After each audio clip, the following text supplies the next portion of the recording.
శుభోదయం. క్రీస్తు యేసునందు ప్రియమైన దేవుని బిడ్డలారా, మన రక్షకుడైన యేసుక్రీస్తు యొక్క పరిశుద్ధ నామంలో మీ అందరికి కూడా ఉదయకాల శుభాలు తెలియజేస్తున్నాను. మన టిఎల్సి అనుదిన ఆహారంలో దేవుని యొక్క వాక్యాన్ని చదువుకుందాం. మత్తయి సువార్త 15వ అధ్యాయము 28వ వచనాన్ని చదువుకుందాం. అందుకు యేసు, అమ్మా, నీ విశ్వాసం గొప్పది, నీవు కోరినట్టే నీకు అవునుగాక అని ఆమెతో చెప్పెను. ఆ గడిలోనే ఆమె కుమార్తె స్వస్థత నొందెను. దేవుని బిడ్డలారా, ఈ వచనం ద్వారా దేవుడు ఈ ఉదయకాల సమయంలో మనకి జ్ఞాపకం చేస్తున్నటువంటి శ్రేష్టమైన మాట.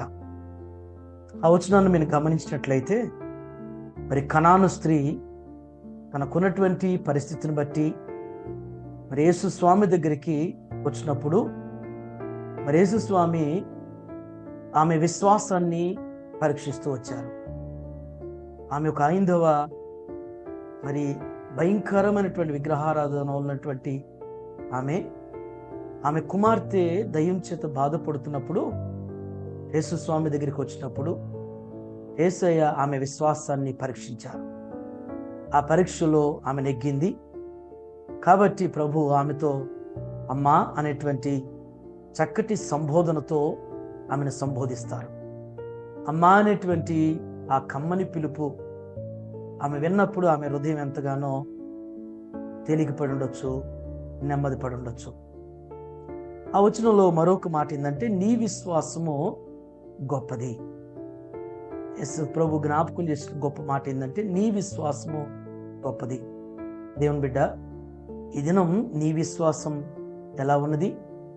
ప్రభు మనందరి విశ్వాసాన్ని పరీక్షిస్తూ ఉన్నాడు. మన విశ్వాసం ఎంతటి లోతును కలిగి ఉన్నదో, మన విశ్వాసం దేవుని మీద ఎంతటి విధేయతను చూపిస్తూ ఉన్నదో ప్రభు గమనిస్తూ ఉన్నాడు. ఆమె పరీక్షలో నెగ్గటాన్ని బట్టి ఆమెను ప్రభు అన్నాడు, నీ విశ్వాసము గొప్పది అంటున్నాడు. మూడవ మంచి విషయం అక్కడ ఉన్నటువంటి ఆ వచనంలో మూడవ మాట ఏంటంటే, నీవు కోరినట్టే నీకు అవునుగాక అన్నమాట. నీవు కోరినట్టే. ఆమె కోరిక స్వార్థపూరితమైనది కాదు. ఆమె కోరికలో స్వలాభం లేదు. ఆమె కోరికలో స్వనీతి లేదు. ఆమె కోరింది, ఆమె ఆశించింది, ప్రభుకు దగ్గరకు వచ్చింది ఒకటే, ఆమె కుమార్తె స్వస్థత పొందాలి అని. కాబట్టి ప్రభు వారు హృదయాంతరంగా ఎరిగినటువంటి వారు కాబట్టి యేసయ్య నీవు కోరినట్టే నీకు అవునుగాక అని జ్ఞాపకం చేశారు. ఈ ఉదయకాల సమయంలో దేవుని బిడ్డలారా, నీవేదైతే కోరుతున్నావో, నీవేదైతే తలుస్తున్నావో, నీవేదైతే ఆశిస్తున్నావో ఈ దినం అది దేవుని చిత్తమయందో లేదో, దేవునికి అనుకూలంగా, దేవునికి అంగీకారంగా ఉంటే దేవుడు ఖచ్చితంగా నీకు ఆయన అనుగ్రహిస్తాడు. నీకు ఆ విధంగా దేవుడు సహాయం చేస్తాడు. ఈ దినమంతట్లో దేవుడు నీ విశ్వాసాన్ని స్థిరపరచులాగున, నీ విశ్వాసాన్ని బట్టి నిన్ను ప్రశంసించులాగున, నీవు కోరినది ఆయన చిత్త ప్రకారం దేవుడు నీకు అనుగ్రహించునుగాక. ఆమేన్. చిన్న ప్రార్థన చేసుకుందాం.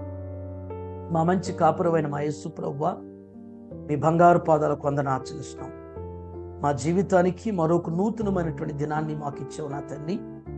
కనాను స్త్రీ ద్వారా నాయన ఈ ఉదయం మీరు మాతో మాట్లాడిన మాటను బట్టి మీకు వందనాలు.